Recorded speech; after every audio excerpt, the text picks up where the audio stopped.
This will be Chapter 1 of Program to Kill by David McGowan. Chapter 1 from Brussels. Quote, the case of abduction and murder against Belgium's infamous pedophile Marc Dutroux remains unresolved. He has not been brought to book for these heinous crimes. There appears to be a steel veil drawn over the facts at the highest level, and no one is prepared to expose those involved in this blatant cover-up. The official answer is that a series of hysterical conspiracy theories forced investigators to search for pedophile networks, which didn't exist. But for observers of this debacle, that's exactly what didn't happen. Far from being investigated, leads pointing to a network seem to have been blocked or buried. End quote. Olenka Frankiel for the BBC, May 2nd, 2002. To the vast majority of Americans, the name Marc Dutroux does not mean much. Drop that name in Belgium, though, and you are likely to elicit some very visceral reactions. Dutroux, convicted along with his wife in 1989 for the rape and violent abuse of 5 young girls, the youngest of whom was just 11, now stands accused of being a key player in an international child prostitution and pornography ring whose practices include kidnapping, rape, sadistic torture, and murder. Dutroux was sentenced in 1989 to 13 years for his crime, but was freed after having served just 3. This was in spite of the fact that, as President Governor Yvonne Stewart would later tell a parliamentary commission, quote, a medical report described him as a perverse psychopath and explosive mix. He was an evident danger to society, end quote. The man who turned Dutroux loose on society, Justice Minister Melchior Walthelet, was rewarded with a prestigious appointment to serve as a judge at the European Council of Justice at The Hague. Shortly after Dutroux's release, young girls began to disappear in the vicinity of some of his homes. Though technically unemployed and drawing welfare from the state, he nevertheless owned at least 6 houses and lived quite lavishly. His rather lucrative income appears to have been derived from trading in child sex slaves, child prostitution, and child pornography. Many of his houses appear to stand vacant, though at least some of them were in fact used as torture and imprisonment centers where kidnapped girls were taken and held in underground dungeons. Some of Dutroux's homes were used in a way for several years following his early release, with a growing body of evidence to indicate that fact to the police. Authorities nevertheless failed to act on the information or acted on it in ways that implied either complete incompetence, according to most press reports, or police complicity in the operation, according to any sort of logic. Officials seem to have routinely ignored tips that later proved accurate, including a report from Dutroux's own mother that her son was holding girls prisoner in one of his houses. In addition, key facts were withheld from investigators working on the disappearances, and lines of communication were unaccountably broken, inexcusably hindering the investigation. Police did search one of Dutroux's homes on no less than 3 separate occasions over the course of the investigation. On at least 2 of those occasions, 2 of the missing girls were being held in heinous conditions, imprisoned in a custom-built dungeon in the basement. Nevertheless, according to The Guardian, the police searches came up empty, even though the investigating officers reported, quote, hearing children's voices on one occasion, end quote.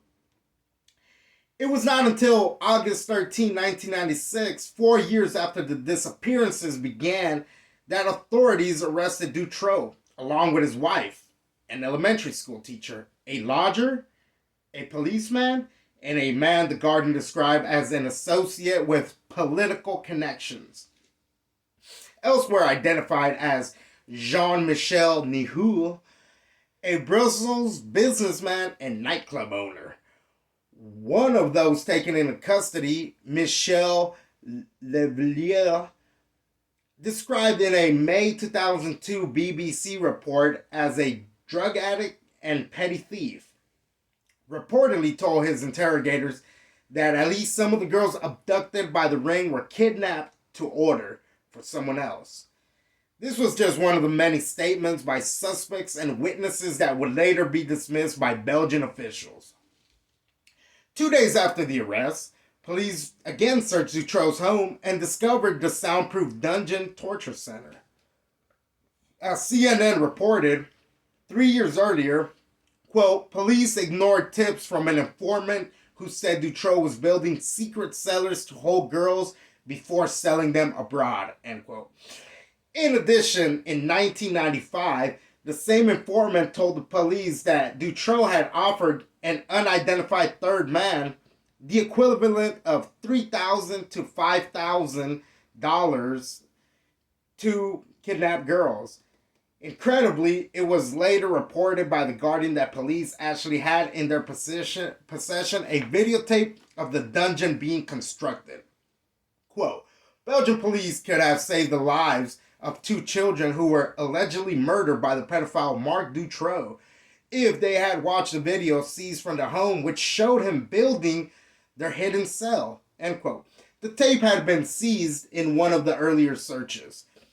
At the time of the final search, 2 14-year-old girls were found imprisoned in the dungeon, chained and starving. They described to police how they had been used as child prostitutes and in the production of child pornography videos. More than 300 such videos were taken into custody by police. On August 17, 1996, the story got grimmer as police dug up the videos of 2 8-year-olds at another of Dutroux's homes. It would later be learned that the girls had been kept in one of Dutroux's dungeons for 9 months after their abductions, during which time they were repeatedly tortured and sexually assaulted, all captured on videotape. The girls were then left to slowly starve to death. Alongside of their disseminated corpses was the body of Bernard Weinstein, a former accomplice of Dutroux who had occupied one of the houses for several years. Weinstein had been buried alive. A few weeks later, 2 girls were found buried under concrete at yet another of Dutroux's properties. Autopsy reports suggested that they were drugged up and then buried alive. By that time, 10 people connected to the case were reportedly in custody. As the body count mounted, the outrage of the Belgian people grew. They demanded to know why this man, dubbed the Belgian Beast, had been released after having served such an absurdly short sentence. And they demanded to know why, as evidence had continued to mount and girls had continued to disappear. The police had chosen to do nothing. How many girls, they wanted to know, had been killed due to this action? Adding further fuel to the fire, as a Los Angeles Times report revealed, were claims by a highly regarded children's activist, Marie-France Boutet, that the Justice Ministry is sitting on a politically sensitive list of customers of pedophile videotapes. The same report noted the affair has become further clouded by the discovery of a motorcycle that reportedly matches the descriptions of one used in the 1991 assassination of prominent Belgian business and politician André Coles. Michel Burlet, the head prosecutor on the pedophile case, meanwhile, has publicly declared that the investigation can be thoroughly pursued only without political interference. Several years ago, Burlet was removed from the highly charged Coles case, which remains unsolved. A report in Time magazine alluded to murky links between the Dutro operation and the organized crime figures Mark Vervigile. The chief investigating magistrate in the case stated the case more bluntly, quote, "For me, the Dutro affair is a question of organized crime," end quote. Also mentioned in the Time article was the use of secret underground tunnels, not unlike those described by children a decade earlier in the infamous McMartin preschool. Outrage continued to grow as more arrests were made and evidence of high-level government and police complicity continued to emerge. One of Dutro's accomplices, businessman Jean-Michel Nihoul, confessed to organizing an orgy at a Belgian chateau that had been attended by government officials, a former European commissioner, and a number of law enforcement officers. A Belgian senator noted, quite accurately, that such parties were part of a system which operates to this day and is used to blackmail the highly placed people who take part. According to the BBC, Nihoul was brazenly claimed, quote, "I am the monster of Belgium," end quote. He has all but dared to stay to prosecute him, claiming that he is beyond the reach of the law because he has information, if made public, would bring the government and entire state down. In September 1996, 23 suspects, at least 9 of whom were police officers, were detained and questioned about their possible complicity in the crimes and or their negligence in investigating the case.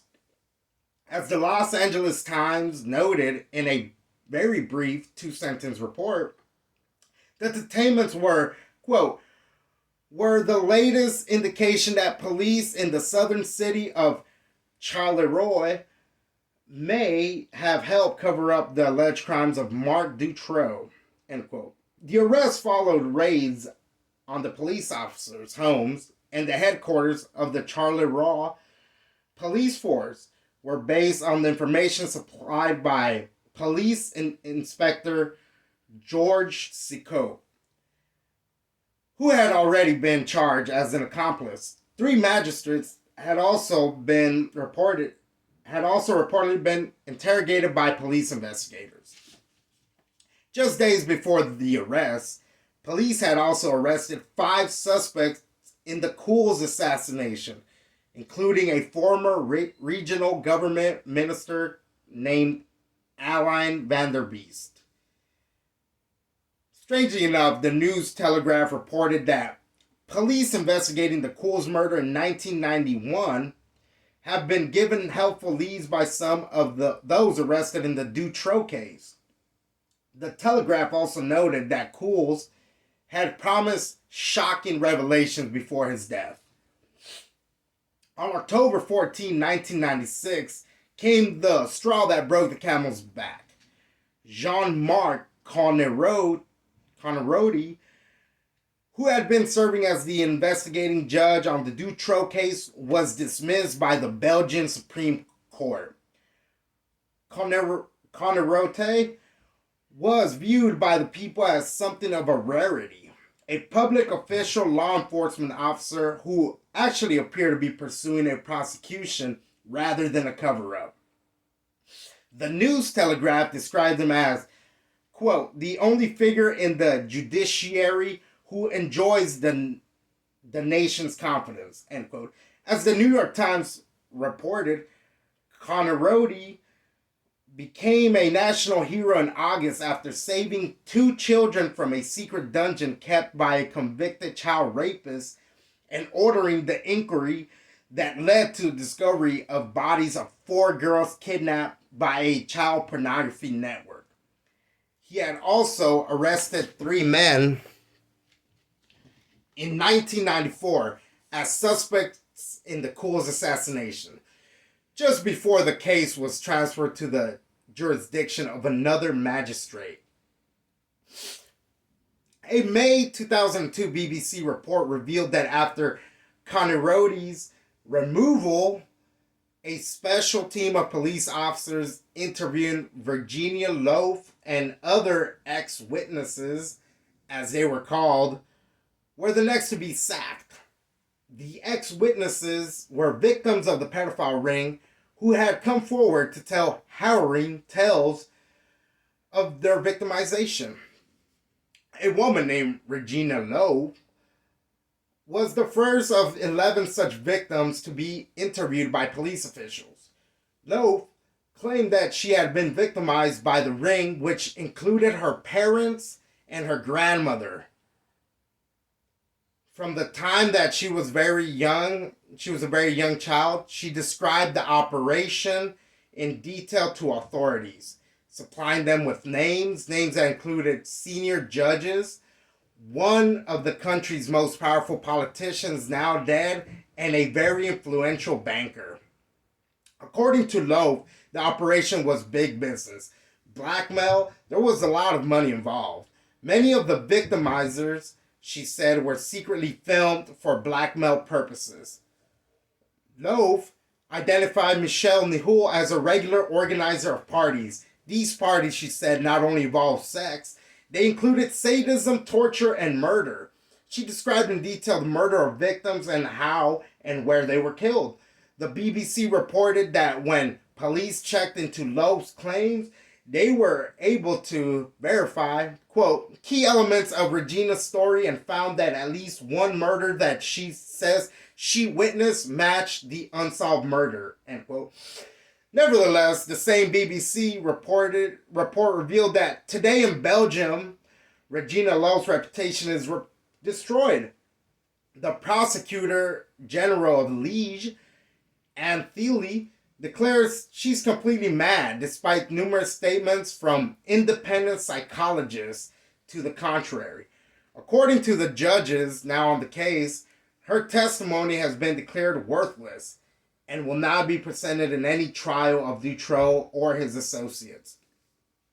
Conor Rote's removal from the Dutroux case fanned the smoldering flames of public outrage. As the Times reported, quote, hundreds of thousands of people had petitioned the High Court to retain the judge, end quote.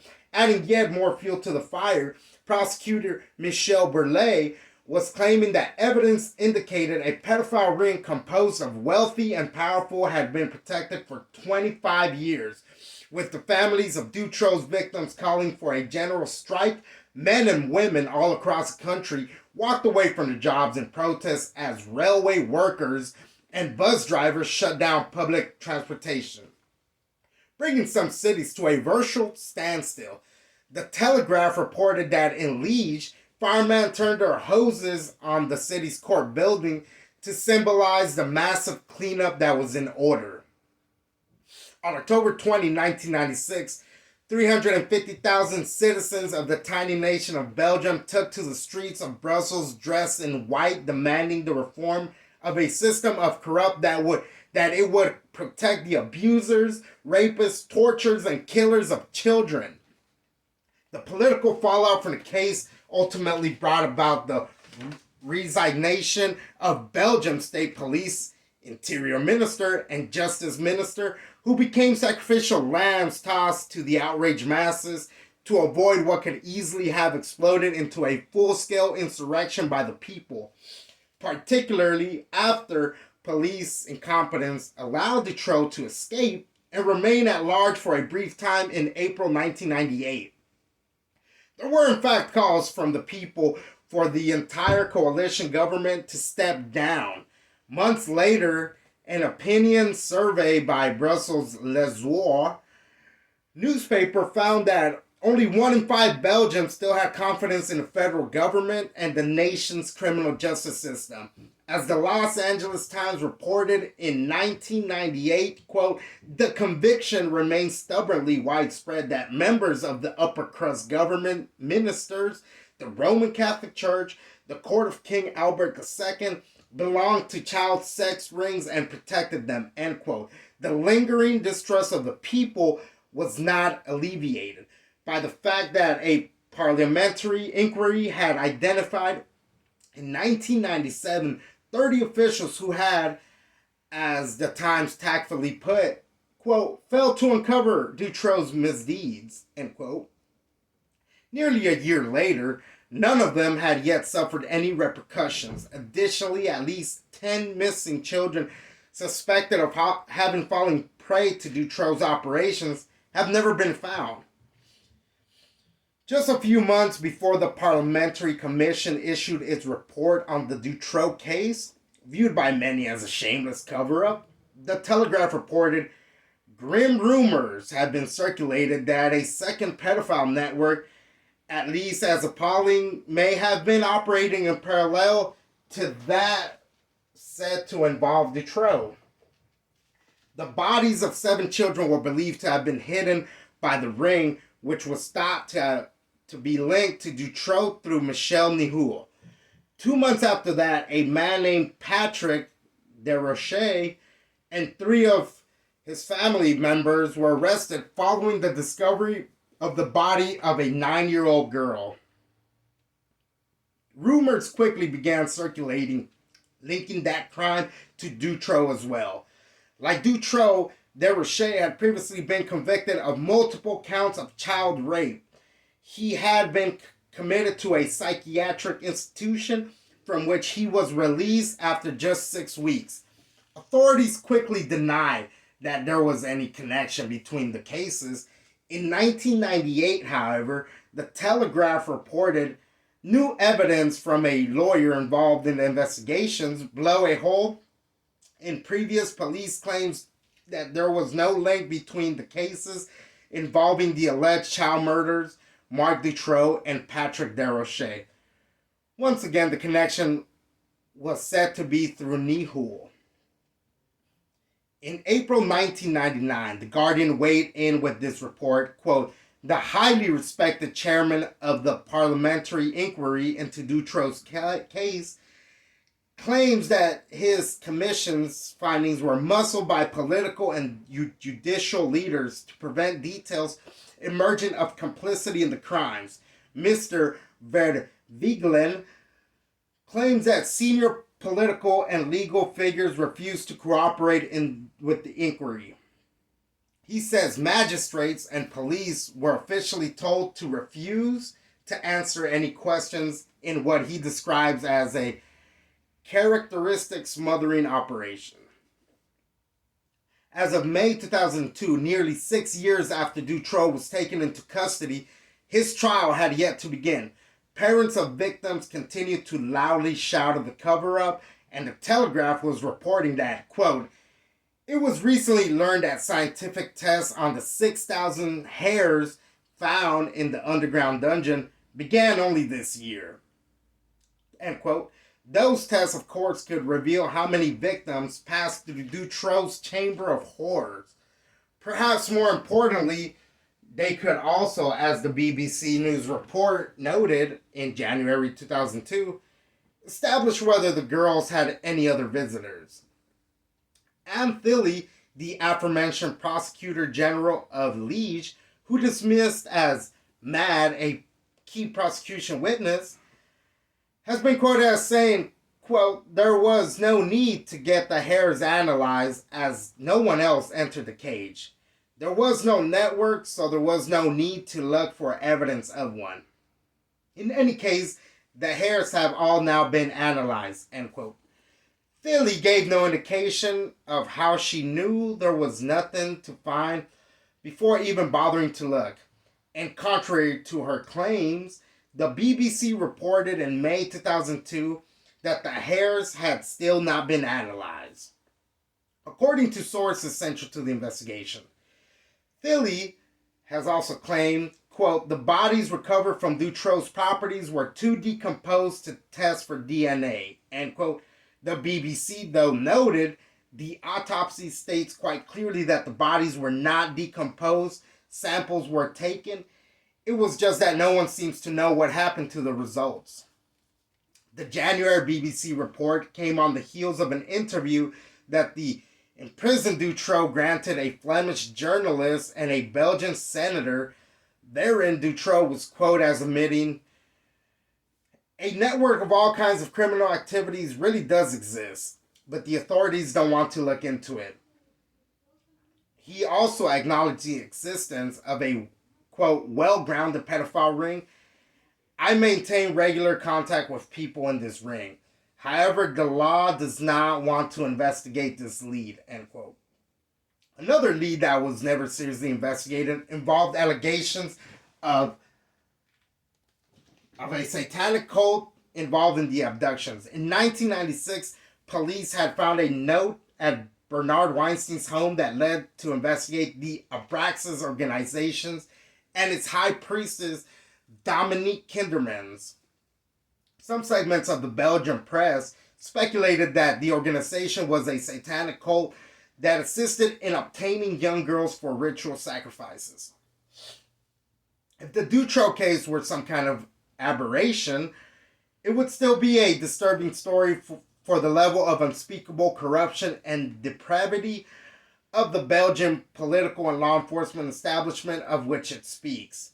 Far more disturbing is the fact that it does not appear to be an isolated case at all.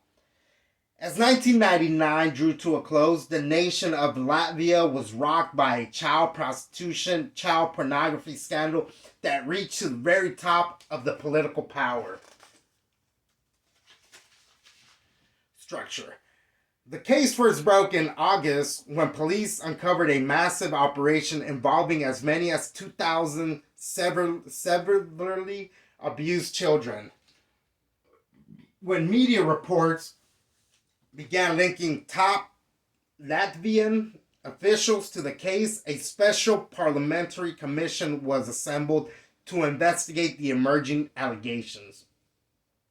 In February 2000, the chairman of the commission delivered a report to Parliament linking the country's prime minister and justice minister, the director of the state revenue service, and a number of army and law enforcement officers to the case.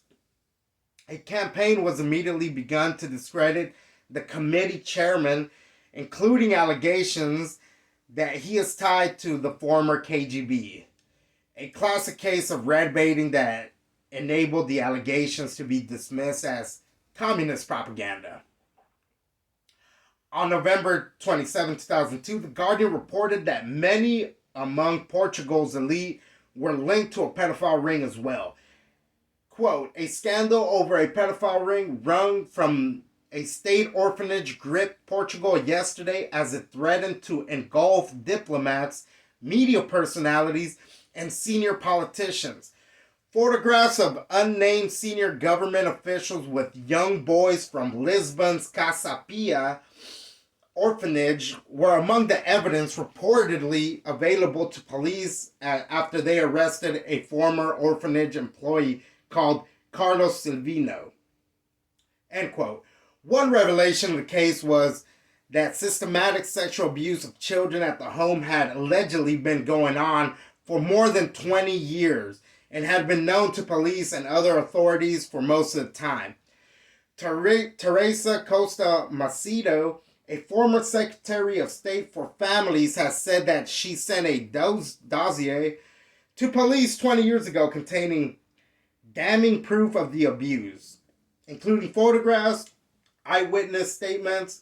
The information was not acted upon, and for her trouble, Macedo became the victim of a campaign of threats and intimidation.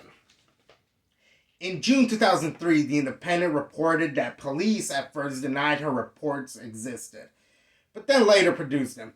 Macedo has testified before Parliament that former President Antonio Ramalho Eanes, the former Foreign Secretary Jaime Garcia, and elements within the police all knew of the ongoing abuse. An official report claims that, quote, among the children still living at Casa Pia, at least 128 had been subjected to sexual abuse. Many are deaf and dumb, end quote. Countless other victims have passed through the facility over the last 30 years. Among those detained over question in the case were Carlos Cruz, known in Portugal as Mr. Television, Manuel Abrantes, a former director at Casa Pia, Joao Ferreira Diniz, a doctor at Casapia, Jorge Rito, a former ambassador to UNESCO, Hugo Marsal, Carlos Savino's former attorney, Eduardo Ferro Rodriguez, Portugal Socialist Party leader, television talk show host Herman Jose, and Paulo Pedroso, a former labor minister. A follow-up report in The Independent noted that Casa Pia, founded by a police superintendent, first came under scrutiny 20 years ago when a young inmate died. Officials found the home's door open all night and youngsters in a cruising area for male prostitutes. 4 children between 8 and 12 missing for a fortnight were found in a luxury flat in nearby Cascais, owned by a diplomat. The diplomat was Jorge Rito. It is now alleged that Silvino, an employee and former resident at Casa Pia, acted for years to procure young boys for rich and powerful pedophiles, including Rito. Adolescent witnesses have claimed on Portuguese television that they were offered enticements and then raped and recruited for sex parties with powerful friends. Others now adult, have told of chilling experiences long suppressed. A Portuguese organization calling itself Innocence in Danger has been working for years to publicize the problem of child abuse and child abductions in the country, but have been unable to penetrate what they describe as a media blackout. As of February 2003, a campaign was underway in Scotland to unseal records that have been sealed for 100 years under special order. The records concern the activities of Thomas Hamilton, a notorious child molester murderer who was credited with killing 16 school children and a teacher, and then himself, in 1996. One police report, sealed under the order, concerns Thomas Hamilton's activities at a summer camp in Loch Lomond in 1991, 5 years before the shootings, and allegedly links Hamilton's to figures in the Scottish establishment, including 2 senior politicians and a lawyer. According to The Guardian, a report in the Scotland's Sunday Herald from March 2003 revealed that 106 documents had been sealed. These included, quote, a letter connected to Hamilton, which was sent by George Robertson, currently head of NATO, to Michelle Forsyth, who was then Secretary of State for Scotland, end quote, as well as, quote, correspondence relating to Hamilton's alleged involvement in Freemasonry, end quote. A Deputy Justice Minister, Michael Matheson, was quoted in the article questioning the official justification for sealing the documents. Quote, the explanation of date about the 100-year rule was that it was put in place to protect the interests of children named in the Central Police Report. How can that explanation stand when children aren't named? End quote. On September 29, 2000, the Irish Times reported that yet another pedophile network had surfaced. 8 people were arrested in Italy and 3 in Russia, and police said 1,700 people were being investigated in Italy. The images traded by the ring were divided into several categories. The most gruesome, police said, was coded Necros Pedo, in which children were raped and tortured to death. And so it was that we first confront the most disturbing of topics, snuff films, which most people assume do not exist. As recently as February 1999, the New York Post assured readers that, quote, snuff films are the stuff of urban legend. How did this legend get started? No one knows, end quote. The unfortunate truth is that snuff films do actually exist, and they likely have existed for as long as films has existed. though they were not always known by that name. According to the Post, the term snuff was actually coined during the Charles Manson case when press reports reported a rumor that the Manson family had filmed home videos of the brutal slayings. Other reports hold that the term was coined in 1976 by the writer of the New York Times who was in need of a phrase to describe the reports of murders following sexual activity being captured on film.